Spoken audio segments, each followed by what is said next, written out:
Labdien! Un esiet sveicināti 4. moduļa 4. nodarbībā, kurā pieskārsimies šī moduļa tematikas otrajai pusē, proti kopfinansēšana. Un šīs nodarbības tēma tieši par pūļu finansējumu un par grantiem. Šajā nodarbībā apskatīsim 4 galvenās tēmas – finanšu iespējas kopumā, granti, pūļa finansējums un citi iespējamie panākumi līdzekļu piesaistīšanā. Un tā finanšu iespējas kopumā. Jūsu sociālās uzņēmējdarbības idejas un darbības finansēšana būs atkarīga no tā, kādam mērķim būsiet izveidojis savu sociālo uzņēmumu.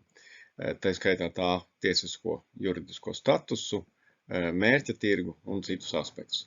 Piemēram, SIA, kas ir standarta klasisks ekonomikas subjekta jeb uzņēmuma juridiskais status, sabiedrība ar ierobežotu atbildību, tātad SIA finansēšanas iespējas ir atšķirīgas no tās, kādas ir pieejamas sociālajiem uzņēmumiem, tā skaitā dibinātiem kā biedrībām, piemēram, NVO, jeb nevalstiskajām organizācijām.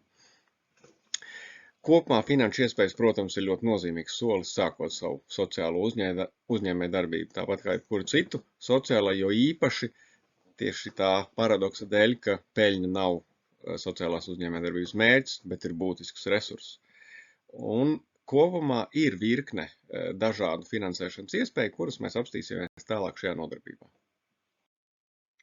Latvijā līdz ar sociālā uzņēmuma likumu, kurā atbilstot noteiktiem kritērijiem, valsts piešķir uzņēmumam šo sociālās uzņēmējdarbības jeb sociālā uzņēmuma statusu, ja šis uzņēmējs var pretendēt uz valsts sniegto atbalstu savas sociālās uzņēmējdarbības veikšanai. Vienlaikus joprojām daudzi uzņēmumi, pareizāk sakot, organizācijas, kas sniedz sociālo labumu sabiedrībā, joprojām tomēr darbojas nevis kā reģistrēti uzņēmumi ar sociālā uzņēmēja status, bet kā biedrības, nodibinājumi vai regulāri klasiski komerc uzņēmumi bez oficiāla sociālā uzņēmuma statusa. Un kopumā šīs finansēšanas iespējas līdz ar to arī ļoti daudz un dažādas. Piemēram, tie paši biznesa inkubātori un akceleratori, lai arī ir pieņemts uzskatīt, ka tie ir jaunu uzņēmumu, jeb startup finansēšanas iespējas, bet nereti arī sociālai uzņēmumi un jaunu uzņēmumi iet roku rokā. Jaunu uzņēmumi arī tiek dibināti ar mērķi sniegt šo sociālo pienesumu ieguldījumu. Tā kā apsveriet arī to. Tāpat var pieteikties uz dažādiem atbalsta grantiem caur valsts un arī pašvaldību. Arvien augošs ir pašvaldību finansējuma pieejamība dažādām uzņēmējdarbības formām, tā skaitā un jo īpaši sociālajai uzņēmējdarbībai. Tāpat ir virkne konkursi, hakatoni, ideju kausi, pūļa finansējums, ar ko mēs parunāsim tālāk šajā nodarbībā, un virkne klasisko finansēšanas veidu, tā skaitā savi uzkrājumi, 3F, jeb viens no pūļu finansējuma veidiem, kas ir no angļu valodas, tā arī saucās Friends, Fools and Family, respektīvi draugi un tuvinieki. Protams, arī banku finansējums joprojām ir pieejams. Un te, kā jau iepriekš minēju, piemēram, attiecībā uz biznesa inkubatoriem un akceleratoriem, lai arī šie ir virzīti vairāk uz jaunu uzņēmumiem, tomēr, kā jau minēju, arī sociālās ievirzes idejas var attīstīties kā jaunu uzņēmumi, un arī sociālie uzņēmumi piedalās biznesa inkubācijas programmās, un tā tie ir inkubatori, akceleratori, un tie ieguvumi ir vērtīgi īpaši uzņēmumu sākotnējās stadijās, ja tas ir mentorings, kurā pieredzējis uzņēmējs palīdz attīstīt ideju vai pakalpojumam vai produktam, līdz tā ir dzīvot spējīga. Ir ļoti vērtīga tīklošanās, kur iegūstat kontaktus un sadarbības partnerus un potenciālos klientus iespējams, potenciāli pieeja caur to arī finansējumam un citi daudz labumi. Kā piemēru šādiem inkubatoriem, akceleratoriem un mentoru programmām var minēt, teiksim, New Door vai Reach for Change no Latvijas investīciju attīstības aģentūras.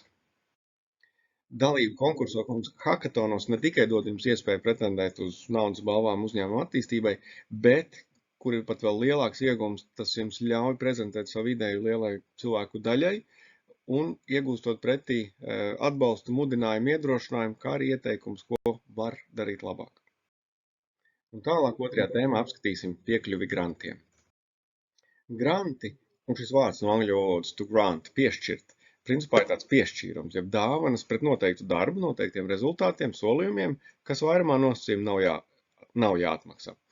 Un sociālajiem uzņēmumiem pieejamo grantu skaits kļūst arvien lielāks un arī apjomīgāks, jo ideja par sociālo uzņēmējdarbību un tās dotais pienesums socioekonomikā kļūst arvien aktuālāks, nozīmīgāks un arī redzamāks. Un iegūms var būt neliels, kā es jau iepriekš minēju, tie var būt daži simti arī vai daži tūkstoši eiro, bet tie var būt arī lielāki un nozīmīgāki finanšu granti. Un, piemēram, Eiropas Savienības grants Latvijā, ja, pēc atbalsta programmas sociālajai uzņēmējdarbībai tieši Labklājības ministrijas sadarbībā ar Altumu šo īsteno, tāpat arī bankas, piemēram, SEB bankas grants, Augšup un citas grantu iespējas Latvijā ir. Un tā trešā tēma - iespējas pūļu finansējumā.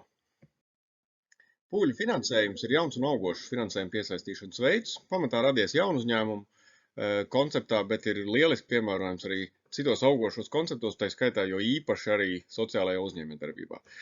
Finansējuma veids pats par sevi, nosaukums pats par sevi runā - pūļa finansējums, respektīvi cilvēki palīdz cilvēkiem. Tam ir izveidots virkni dažādu platformu, kurās var prezentēt savu ideju un mēģināt piesaistīt finansējumu. Protams, jo labāk to dara, jo realistiskākas iespējas ir iegūt finansējumu. Un kopfinansējumu meklēšana arī pati par sevi var būt lielisks veids sadarbības partneru veidošanā, tīklošanās iespējās, jo meklējot, kur un kā prezentēties pūļu finansējumam, jūs saskarsieties ar līdzīgi domājošiem uzņēmējiem. Kā strādā kopfinansējums? Proti tās sociālo tīklu parasti tiešsaistes jeb virtuāls digitāls platformas, kas saved kopā ideju autors ar atbalstītājiem. Un šiem atbalstītājiem nav jābūt pieredzējušiem bagātiem investoriem, tie var būt vienkārši cilvēki, kuriem ir iespēja atbalstīt citus cilvēkus. Un atkarībā no tā, kādu no platformām jūs izmantojat, par to var tikt iekasēt noteikta tā saucamā komisijas maksa, ja, par dalību šajā platformā, bet šī ir jāizvērtē iespējas un jāsaprot, par ko jūs maksājat. Parasti maksājot šo dalības maksu, lai kļūtu platformas dalībnieks, atmaksājās piesaistot citus cilvēkus, ja, jeb atbalstītājs, kas ir šajā platformā. Lielākie kopfinansēšanas, ja pūļu finansēšanas platforma piemēri pasaulē ir piemēram GoFundMe, Indiegogo, Kickstarters, ja, kas ir tiešām milži. Latvijā šī ir ļoti jauna lieta, joma, kura vēl pilnīgi noteikti attīstīsies. Un, piemēram, Latvijā ir tāda kolektīvās finansēšanas asociācija, piedāvāju jums šeit to arī apskatīties, un es domāju, ka šīs asociācijas radītāji arī priecāsies, ka pēc viņiem ir interese, kas ļaus viņiem pašiem arī augt. Un vēl kopfinansēšanā, ko Latvijā mēs viņu saistam ar pūļu finansējumu, bet šis pūļa autoru ideju atbalstītāju kopā savilkšana nav vienīgais veids. Respektīvi, kopfinansēšana ir virkni dažādi veidi, arī jūs aicinām domāt gan radoši, ja, ka ne tikai prezentējam ideju, gaidām atbalstītājs, bet arī varam piedāvāt atbalstītājiem kaut kādus produktus, to paketes, finanšu nosacījumus, ar kuriem iespējams var piesaistīt jaunus cita veida atbalstītājs. Un tā, piemēram, peer-to-peer, ja, tas ir cilvēks cilvēkam, tas, ko es jau minēju, akciju kopfinansēšana, uz atlīdzību balstīt kolektīvā finansēšana, ja, proti ziedo projektam vai uzņēmumam, cerot apmaiņā saņemt cita veida nefinanciālu palīdzību. Sociālajās uzņēmumos iespējams finansētājs vēlāk varbūt arī klients, ja tas ir nepieciešams. Uz ziedojumiem balstīt finansēšana, peļņas ieņēmumu sadala, proti līdzīgi kā investīcijās, citu parādu vērtspapīru, hibrīdu modeļi, ja, ka dažādas finansēšanas lietas iet kopā. Pamat ideja ir, ka jūs neesat vienīgais, kas finansē savu sociālās uzņēmējdarbības ideju, bet meklē cilvēkus, kas būtu ieinteresēti tajā arī piedalīties. Un 4. tēmā šajā nodarbībā par panākumiem līdzekļu iegūšanā un noturēšanā. Kā ar to vispār strādāt? Lai nodrošinātu panākumus līdzekļu piesaistīšanā un noturēšanā, ir virkne dažādu ieteikumu, un ar daļu no tiem mēs ar jums arī padalīsimies. Pirmais, neatstājiet naudu un finanses vienas personas rokās.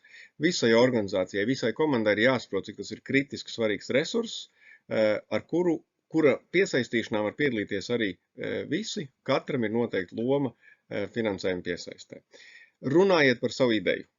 Pat tad, ja sākumā tas ir pavisam tikai ideja, neskaidri, bet attīstiet un runājiet par to efektīvi. Ir svarīgi, lai jūs varētu skaidri paust, formulēt, ko jūs varat dot, lai cilvēki var zināt, kamā viņi būtu ar mieru, piemēram, un ar prieku arī investēt.